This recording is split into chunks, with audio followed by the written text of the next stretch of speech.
नमस्कार, मेरा नाम है अंजनी और आप देख रहे हैं गांव देहात। भारतीय सनातन परंपरा में महाकुंभ का अपना एक बड़ा स्थान है और विश्व का ये सबसे बड़ा आध्यात्मिक महापर्व माना जाता है। महाकुंभ 2025 का आयोजन 13 जनवरी से 26 फरवरी तक प्रयागराज में इस बार हो रहा है। 45 दिनों तक ये महाकुंभ चलेगा। इसके बारे में विस्तृत जानकारी के लिए आज हमारे साथ ब्रजेश कुमार मिश्रा जी हैं, आईपीएस। आप वर्तमान में पुलिस प्रशिक्षण विद्यालय सुल्तानपुर में बतौर पुलिस अधीक्षक कार्यरत हैं। सर, आपका बहुत बहुत स्वागत है। धन्यवाद। और इस बार जो है महाकुंभ के बारे में लोगों के दिमाग में बहुत सारे सवाल हैं कि महाकुंभ की शुरुआत कैसे हुई, अर्धकुंभ क्या होता है, महाकुंभ कब लगता है, और जैसे ये प्रयागराज में इस बार महाकुंभ लग रहा है तो उसके पीछे का क्या कारण है, इसकी शुरुआत सर कैसे हुई, महाकुंभ के बारे में क्या कुछ आप बताना चाहते हैं? देखिए, हमारे शास्त्रों में ये वर्णित है कि जब देव और असुरों के बीच संग्राम हुआ और समुद्र मंथन हुआ तो कई रत्नों की उत्पत्ति हुई। उसमें अमृत भी एक रत्न के रूप में आया जी। उसी को प्राप्त करने के लिए देवताओं और असुरों में संघर्ष हुआ, जिससे अमृत की कुछ बूंदें जी छलक गईं, जो ऐसा माना जाता है हमारे शास्त्रों में कि वो भारतवर्ष के 4 स्थानों पर गिरी। प्रयागराज, उज्जैन, नासिक और हरिद्वार, इन 4 स्थानों पर अमृत की बूंदें छलकी।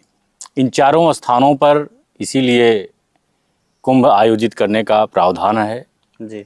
इन चारों स्थानों में प्रयागराज का कुंभ सर्वोत्कृष्ट और सर्वोत्तम माना जाता है, क्योंकि प्रयाग कर्म, ज्ञान और भक्ति तीनों की भूमि है।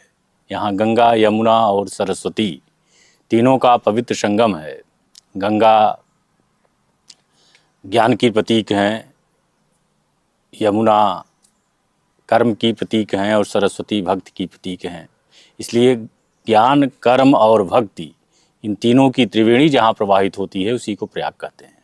एक अन्य दृष्टियों से प्रयागराज यज्ञ की भूमि है। यहाँ वैदिक कर्मकांड और यज्ञ होते थे, इसलिए कर्म की भूमि है।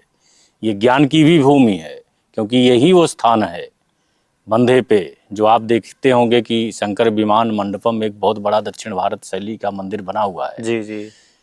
वही स्थान है जहाँ कुमारिल भट्ट और शंकराचार्य जी का शास्त्रार्थ हुआ था। जब शंकराचार्य जी दिग्भ्रमण के लिए भारतवर्ष की यात्रा कर रहे थे, उसी दौरान उनका प्रयागराज आगमन हुआ जी। उस समय कुमारिल भट्ट अग्निशमाधि लेने जा रहे थे, तो उन्होंने कहा मैं शास्त्रार्थ नहीं कर पाऊंगा, मेरे शिष्य मंडन मिश्र जो माहिष्मति के रहने वाले हैं वो शास्त्रार्थ आपसे करेंगे। तो उसके बाद यहाँ प्रयागराज से शंकराचार्य माहिष्मति स्थान गए, जहाँ उनका शास्त्रार्थ मंडन मिश्र से हुआ, जहाँ उन्होंने उनको पराजित किया और अद्वैत वेदांत की प्रतिष्ठापना की। तो प्रयागराज ज्ञान की भी भूमि है, प्रयागराज भक्ति की भी भूमि है। यहाँ भारद्वाज जैसे ऋषि हमेशा दैव उपासना में, भक्ति में लीन रहते थे। सैकड़ों हजारों ऋषियों और महर्षियों की भूमि है, जिनकी भक्ति की धारा से वो गुंजायमान है। इसलिए ज्ञान, भक्ति और कर्म तीनों की त्रिवेणी प्रयागराज में प्रवाहित होती है। इसलिए ये महाकुंभ इस दृष्टियों से बहुत ही महत्वपूर्ण है। जी। सर, 2000 जो है 12-13 में पिछली बार महाकुंभ का आयोजन हुआ था। जी जी। उसके बाद 19 में अर्धकुंभ लगा था जी। और अर्धकुंभ की क्या परंपरा है? अर्धकुंभ देखिए, प्रत्येक 6 वर्ष बाद अर्धकुंभ लगता है और 12 वर्ष बाद महाकुंभ लगता है। इसी राशियों और ग्रह नक्षत्रों की खगोल विद्या के आधार पर हमारे शास्त्रों में प्रतिपादित किया गया है। जी। 2019 के जो आपका अर्धकुंभ लगा था उसमें मैं भी कार्य कर चुका हूँ। मैं पुलिस अधीक्षक परेड के रूप में वहाँ कार्यरत था। जी जी। और बहुत बढ़िया कुंभ कराया गया, देश विदेश में उसकी प्रतिष्ठा हुई। जी जी। और उत्तर प्रदेश सरकार द्वारा मुझे भी कुंभ सेवा मेडल से पुरस्कृत किया गया। जी। और मैं, आपको जान के आश्चर्य होगा कि मैंने 3 कुंभ कराए हैं। और 3 कुंभों में मेरा सक्रिय योगदान रहा है। कुंभ मेला भी कराया हूँ जी जी और माघ मेला भी कराया हूँ। जी। तो सर ये जो महाकुंभ है, इसका थोड़ा सा हम लोग धार्मिक महत्व पर चर्चा जी। करेंगे। ऐसा माना जाता है कि जो 13 जनवरी से महाकुंभ शुरू हो रहा है, उसके जो 4 शाही स्नान हैं, उसमें ऐसी मान्यता है कि अगर आप स्नान करते हैं संगम में तो आपको मोक्ष प्राप्ति होगी। बिल्कुल बिल्कुल। देखिए, जो शाही स्नान और अखाड़ों की परंपरा है, ये शंकराचार्य जी ने स्थापित किया था। और कौन किस रूप में स्नान करेगा संगम में, जी किसका पहले करेगा, कौन बाद में करेगा, किस सीरियल से कौन करेगा, ये सारी परंपराएं हमारे आचार्यों ने स्थापित की हैं। जी और ये कहा जाता है कि इन 4 महापर्वों पे जी जो स्नान करता है जी संगम पे, जी वो अनंत पुण्य का भागीदार होता है। महात्मा तुलसीदास जी ने लिखा है कि माघ मकर रविगति जब होई, तीर्थपति आव सब कोई, देव दनुज किन्नर नरसेनी, सादर मज्जहि सकल त्रिवेणी। जब सूर्य मकर राशि में प्रवेश करता है तो जितने भी देवी देवता हैं, जितने भी देव दनुज हैं, सब प्रयागराज आ जाते हैं और सबका दर्शन होता है परोक्ष या अपरोक्ष रूप में।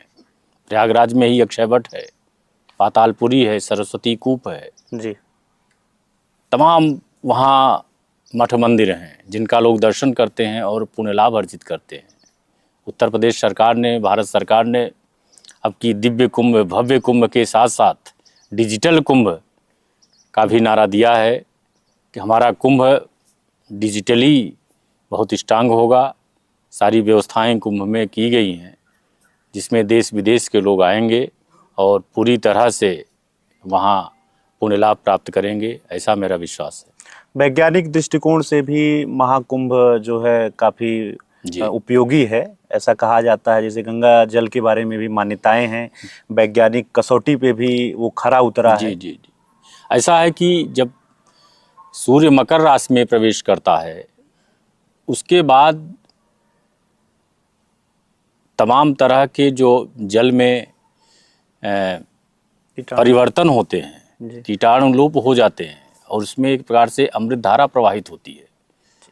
न केवल गंगा जी में बल्कि यमुना जी में भी उस समय एक अमृत धारा प्रवाहित होती है। तो उस समय जो वहाँ स्नान करता है, उस समय जो वहाँ इन जलों का अमृत पान करता है, ऐसा माना जाता है कि बड़े बड़े रोग नष्ट हो जाते हैं और हजारों लाखों लोग आके वहाँ कल्पवास करते हैं पूरे माह भर।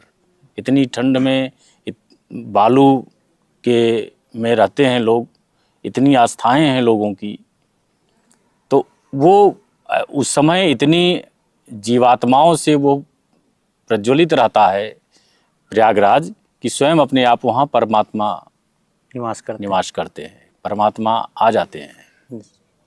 आपको बता दें कि इस बार महाकुंभ का जो शाही स्नान है वो 13-14 मकर संक्रांति के दिन है, 29 जनवरी अमावस्या के दिन, 3 फरवरी को जो है बसंत पंचमी, 12 फरवरी को माघ पूर्णिमा और 26 फरवरी को जो अंतिम शाही स्नान है वो महाशिवरात्रि के साथ समाप्त होगा। तो ये जो है महाकुंभ का आध्यात्मिक, धार्मिक और वैज्ञानिक महत्व के बारे में हम लोग चर्चा कर रहे थे। ऐसा भी है कि चारि पदारथ भरा भंडारू, पुष्प प्रदेश देश अति चारू। महाकुंभ के बारे में, प्रयागराज के बारे में ये जो उसकी महत्ता है ये वर्णित करती हुई पंक्तियां हैं। तो आज हमारे साथ महाकुंभ के बारे में विशेष चर्चा के लिए ब्रजेश मिश्रा सर थे। उनसे हम लोगों ने चर्चा की, जाना कि महाकुंभ की धार्मिक, आध्यात्मिक और वैज्ञानिक क्या जो है महत्ताएं हैं। आपका बहुत बहुत धन्यवाद सर। धन्यवाद धन्यवाद, थैंक यू।